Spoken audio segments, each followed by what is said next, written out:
Sermão da Montanha, Jesus perguntou: por que vocês me chamam de Senhor e não fazem o que eu digo? Andrea Griffith diz que essa ainda é uma pergunta importante. Eu acredito que se Jesus aparecesse nas nossas igrejas hoje, ele estaria dizendo a mesma coisa para nós. Este é o Aviva Nossos Corações, com Nancy DeMoss Wogemuth, na voz de Renata Santos.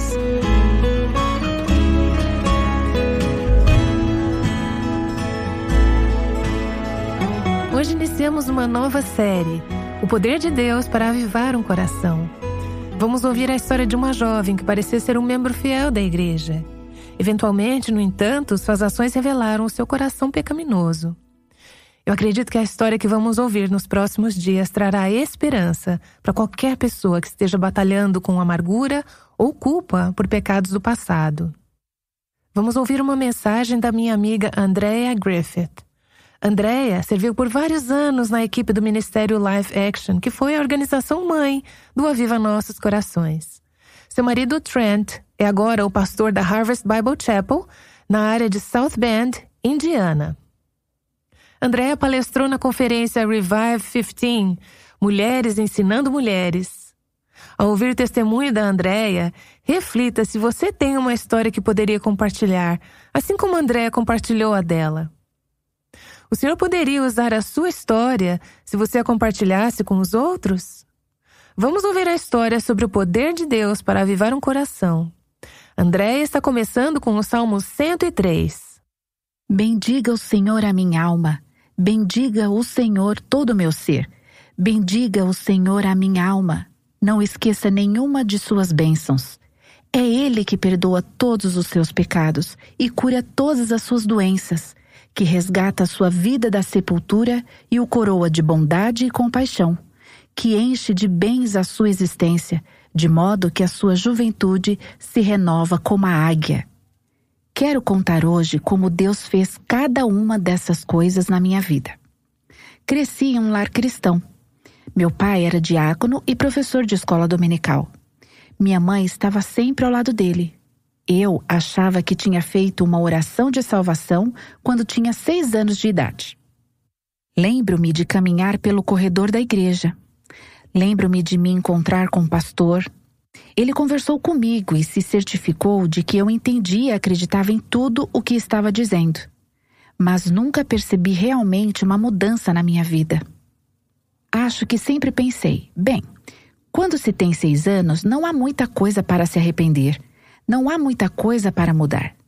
Porém, percebi que uma atitude de coração arrependido, à medida que fui crescendo, não estava sendo vivida em minha vida. Pelo que me lembro, sempre fui muito enganadora, manipuladora. Sempre tive uma dificuldade que era agradar as pessoas, querendo a aprovação delas. Mas, ao mesmo tempo, sempre quis fazer as coisas do meu jeito. Então, para conseguir as duas coisas, ter a aprovação das pessoas e fazer as coisas do meu jeito, eu simplesmente mentia e depois encobria. Dessa forma, eu conseguia as duas coisas. Eu conseguia fazer as coisas do meu jeito e eles simplesmente nunca souberam. Quando era pequena, essas pequenas mentiras tinham consequências bem pequenas, mas à medida que fui crescendo, as consequências ficaram maiores com essas mentiras. Era realmente um padrão da minha vida, mentir sobre tudo apenas para encobrir meus rastros, para cobrir minhas bases. Enquanto crescia na minha igreja, eu era líder no grupo de jovens. Estávamos sempre lá toda vez que as portas estavam abertas. Se você perguntasse ao pastor, me diga uma família na sua igreja que é sólida, ele apontaria para a minha família. Eu estava no conselho jovem, cantando solos na igreja, muito envolvida. Mas, em meu coração, eu era uma pessoa muito diferente do que as pessoas estavam começando a ver por fora. Quando me tornei adolescente, meus pais tinham regras bem rígidas sobre namoro e coisas do tipo. Então, esperei um bom tempo até poder namorar. Mas uma vez que pude namorar, pensei, vou namorar quem eu quiser. O mais popular, não importava para mim. Eu sabia que só deveria me casar com um cristão, mas pensei, isso não deveria me impedir de namorar não cristãos, né?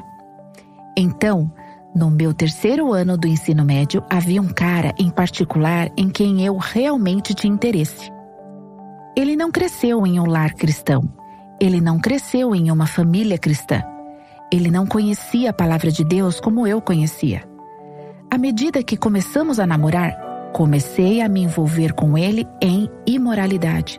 E isso se tornou um padrão em nosso relacionamento de namoro. Não demorou muito para que eu descobrisse que estava grávida. Lembro-me de pensar: sou uma coisa na frente dos outros, estou cantando na igreja. Sou uma coisa por fora e sou alguém totalmente diferente no meu coração e onde importa diante do Senhor. Lembro daquele período da minha vida e vejo Deus, em sua maneira graciosa e soberana, me dar uma chance de me redimir e ser honesta sobre quem eu realmente era na minha vida. Mas eu não estava pronta a ser honesta assim tão facilmente. Ainda queria encobrir. Ainda queria continuar no caminho da mentira. Decidi tentar, então convidei o meu namorado para jantar em casa. E naquela noite, minha mãe convidou o diretor do Centro de Apoio à Gravidez para jantar. Acho que ela provavelmente estava tentando fazer com que ele compartilhasse o seu coração conosco, para que a gente soubesse que não deveríamos nos envolver com esse tipo de coisa. Acho que esse era o objetivo e a motivação dela, dadas as circunstâncias em que eu já estava. Isso não tem nada a ver com o que eles disseram. Mas o que eu ouvi foi o quão terríveis são aquelas meninas que se envolvem em imoralidade antes de se casarem. Suas vidas nunca vão dar em nada. Acabou para elas. Isso não é o que eles disseram. Isso é apenas o que eu ouvi, dadas as circunstâncias em que eu estava. Então saí de casa e fui sentar em um pier com vista para a Bahia. E decidi que faria um aborto. Eu sabia que estava errada. Eu sabia que aquilo não era apenas um pedaço de tecido, mas sim uma criança. Minha mãe trabalhava no Centro de Apoio à Gravidez, mas no meu orgulho eu queria encobrir e tentar manter uma reputação. Eu tomei essa decisão e quando o fiz, não apenas meu bebê morreu, mas comecei a endurecer meu coração e a odiar e desprezar quem eu era e o que havia feito. Foi o início de uma longa decadência espiritual na minha vida. A Bíblia fala muito sobre essas pessoas. Tiago, capítulo 1, versículo 22 diz: Sede praticantes da palavra e não somente ouvintes, enganando-vos a vós mesmos. Você vê o que esse versículo diz? Esse versículo nos diz que podemos sentar na igreja domingo após domingo. Podemos ouvir e ouvir e ouvir, mas se não obedecermos, estamos nos enganando. Eu sei disso porque eu era uma das pessoas mais autoenganadas do planeta. Eu pensava que porque sabia, então era. Não importava o que eu estivesse fazendo, estava tudo bem. Se eu sabia, estava tudo bem. Eu me enganei ao ponto de não conseguir mais distinguir a verdade das mentiras. Paulo fala sobre essas pessoas em 2 Timóteo capítulo 3. Diz assim: Elas, tendo aparência de piedade, mas negando o seu poder, afaste-se dessas também. Elas são mulheres que se deixam levar por todo tipo de paixões, carregadas de pecados, sempre aprendendo, mas nunca podendo chegar ao conhecimento da verdade. Você já passou por isso? Você escuta, marca sua Bíblia, faz anotações. Você está sempre aprendendo. Mas quando chega em casa, no trabalho ou em algum lugar do seu cotidiano, onde a realidade bate, você está constantemente falhando. Você aprende e depois sai para a vida real, e é apenas um fracasso. Esse foi o padrão da minha vida por anos, aprendendo, mas nunca conseguindo viver a verdade na minha vida. Passei 4 anos na faculdade cristã. Fui convidada para cantar em diferentes lugares e eu ia lá e cantava.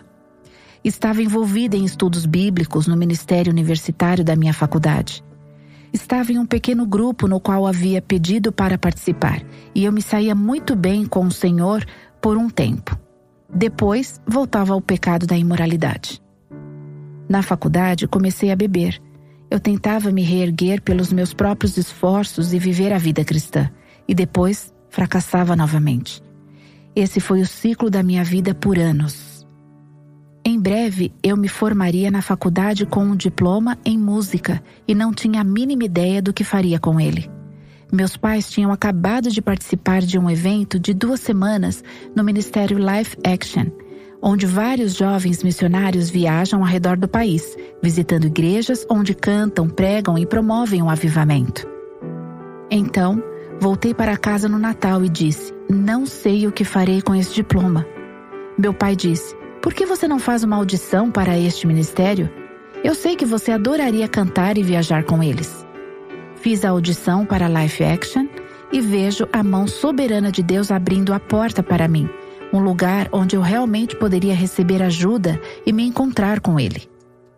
Quando cheguei a Life Action, eu sabia me identificar muito bem com as outras meninas. Eu me vestia de forma modesta como elas e tínhamos nossos momentos silenciosos com Deus praticamente na mesma frequência. Externamente éramos muito parecidas, mas comecei a notar uma grande diferença em nossos corações. Enquanto minha atitude em relação à autoridade era apenas como: tanto faz. Se a autoridade desse uma ordem, elas faziam. Às vezes eu podia até ter o desejo de pureza, mas certamente não ia me esforçar para isso. Mas essas meninas tinham desejo de pureza e eram intencionais quanto às suas atitudes. Comecei a notar essas diferenças em nossos corações. Lembro-me de uma manhã em que estava acordada e tendo meu momento com o Senhor. Eu estava regularmente na palavra. Estava tendo meu tempo com o Senhor e Deus claramente falou ao meu coração. E Ele disse: Andréia, se você não se abrir e for honesta sobre seu passado e seu coração, nosso relacionamento não irá adiante. Isso me assustou porque eu sabia que Ele era a minha única saída. Se eu não corresse para Ele, eu não sabia o que aconteceria comigo. Naquela manhã, fui à igreja e encontrei a esposa do pregador do avivamento e basicamente contei a ela o que acabei de contar a você. Ela chorou e orou comigo e marcou uma reunião com ela e o marido.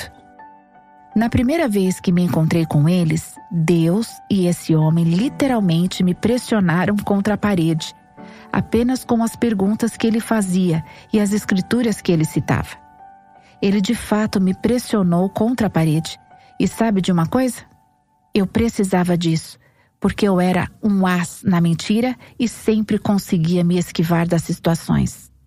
Desta vez, não tinha como evitar o que o Senhor estava revelando sobre o meu coração. Lembro-me de que saí daquele lugar e não sabia para onde estava indo ou o que estava fazendo, mas precisava sair dali. Então entrei na igreja e encontrei a sala de oração. Fiquei em silêncio diante do Senhor. Não sei como descrever melhor do que dizer que Deus estava presente naquela sala de oração. E pela primeira vez vi meu coração do jeito que um Deus Santo estava vendo por anos. Vi como meu pecado havia partido o coração dele e como eu estava pecando descaradamente contra esse Deus que morreu na cruz por meu pecado. Pela primeira vez, não pude justificá-lo ou racionalizá-lo à medida que a luz de Deus brilhou em meu coração. Eu não sabia o que estava acontecendo porque achava que estava salva. Achava que tinha sido salva quando tinha 6 anos de idade. Então não sabia o que fazer. Apenas pensei que era outra experiência com Deus. Então comecei do topo da minha cabeça e fui até os pés e entreguei a Deus cada parte de mim. Eu tinha pecado tanto com o meu corpo que precisava colocar meu corpo sob a autoridade de Cristo e sob o senhorio dele. Deus me mostrou meu coração naquele dia. Era tão perverso e tão feio. Espero nunca ter que ver isso de novo. Agora Deus me mostra, mas é pequeno e específico. E Deus diz: ok, agora precisamos lidar com isso e vamos lidar com essa atitude. Mas naquele dia era tudo. E eu estava desmontada diante dele.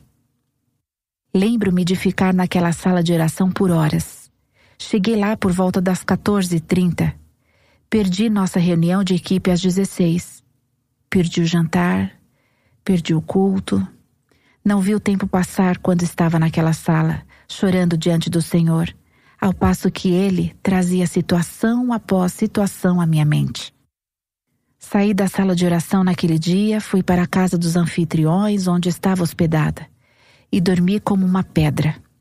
Acordei na manhã seguinte e meu rosto ainda estava inchado. Voltei para a igreja. Meu trabalho era ser a anfitriã. Eu deveria colocar os lanches e as bebidas para que, quando as pessoas tivessem um intervalo, fizessem um lanche. Quando cheguei à igreja, houve um mal-entendido e a igreja não tinha comprado a comida que eu deveria colocar. Então peguei as chaves do carro de alguém e corri até o supermercado. Estava empurrando o carrinho de compras e ouvindo a música pelo alto-falante, e meio que cantando junto, quando de repente uma voz falou no meu coração e disse: Andréia, esses são os seus ouvidos com os quais você está ouvindo essa música? Esses são os seus lábios com os quais você está cantarolando? Eu disse: não, Senhor, eles são seus. Eu os entreguei para o Senhor ontem à noite, não foi? Estava passando pela caixa registradora, olhando para todas as revistas ali, e novamente uma voz disse: Andréia, esses são os seus olhos com os quais você está olhando para essa imundície? Eu disse: não, Senhor, eles são seus. Eu os entreguei para o Senhor ontem à noite. Eu sei que devo ter tido uma expressão chocada no rosto enquanto conversava com essa atendente. Mas, pela primeira vez, o verdadeiro cristianismo estava acontecendo em minha vida. Deus falou e eu simplesmente tinha que obedecer. Não era eu tentando viver essa vida e falhando, tentando e falhando. Era eu sintonizada com um Deus Santo que estava falando ao meu coração e eu simplesmente tinha que obedecer. Percebi 6 meses depois que naquele dia, na sala de oração, eu experimentei a salvação. Foi quando conheci o Senhor. Há uma diferença que aparece até mesmo aqui nesses versículos. Quando Paulo pregou o Evangelho, ele disse: eu prego 2 coisas. Eu prego o arrependimento para com Deus e a fé em nosso Senhor Jesus Cristo. Bem, eu tinha fé de que Jesus era o Filho de Deus por anos. Crescendo aqui no sul dos Estados Unidos, ouvimos essas histórias desde que somos muito jovens. Ouvimos muito sobre Jesus. Eu cresci na igreja. Eu tinha fé de que Jesus era o Filho de Deus. Mas você sabe onde eu tinha falhado totalmente? No arrependimento. O arrependimento é uma mudança de mente, é uma mudança de direção. A ação de Deus, a ação do seu Espírito Santo impacta nossas vidas e não podemos deixar de seguir em uma direção diferente. Há outro verso em Mateus 7, Jesus falando, e ele disse o seguinte: nem todo aquele que me diz, Senhor, Senhor, entrará no reino dos céus, mas apenas aquele que faz a vontade de meu Pai, que está nos céus. Você percebe a diferença? Um está chamando-o de Senhor da boca para fora. Outro está obedecendo-o como Senhor de sua vida. Por anos a fio, eu o chamei de Senhor. Você vê esse problema desde o Antigo Testamento até o Novo. No Antigo Testamento, em Isaías 29, Deus disse: estas pessoas se aproximam de mim com os lábios, mas seus corações estão longe de mim. Jesus diz que apenas aquele que faz a vontade de seu Pai entrará no reino dos céus. Você vê a diferença? Um chama-o de Senhor. O outro obedece a ele como Senhor. Em qual categoria você se encaixa hoje? É fácil se encaixar naquele em que o chamamos de Senhor. Recebemos o selo, recebemos o rótulo, mas a vida nunca muda. Quem entrará no reino dos céus? Apenas aquele que faz a vontade de Deus. Apenas aquele que obedece. É um estilo de vida de obediência a Deus, não um estilo de vida apenas de palavras vazias. No final do Sermão da Montanha, em Lucas capítulo 6, versículo 46, Jesus olha para a multidão e pergunta: por que vocês me chamam de Senhor e não fazem o que eu digo? Acredito que se Jesus aparecesse em nossas igrejas hoje, ele estaria dizendo a mesma coisa para nós. Por que vocês me chamam de Senhor, mas não me obedecem como Senhor? Jesus estava dizendo isso para mim durante anos da minha vida. E eu nunca ouvia, nunca ouvia. Eu continuava pensando que meu cristianismo não satisfazia. Então eu continuava correndo para esses substitutos artificiais para encontrar satisfação. Mas não era que meu cristianismo não satisfazia. Era que eu não tinha o verdadeiro cristianismo. Pessoas me perguntam: não é suficiente apenas chamar Ele de Senhor? Realmente importa como vivo desde que eu apenas o chame de Senhor? Eu digo: sim, importa como você vive. A palavra Senhor é mais do que uma palavra.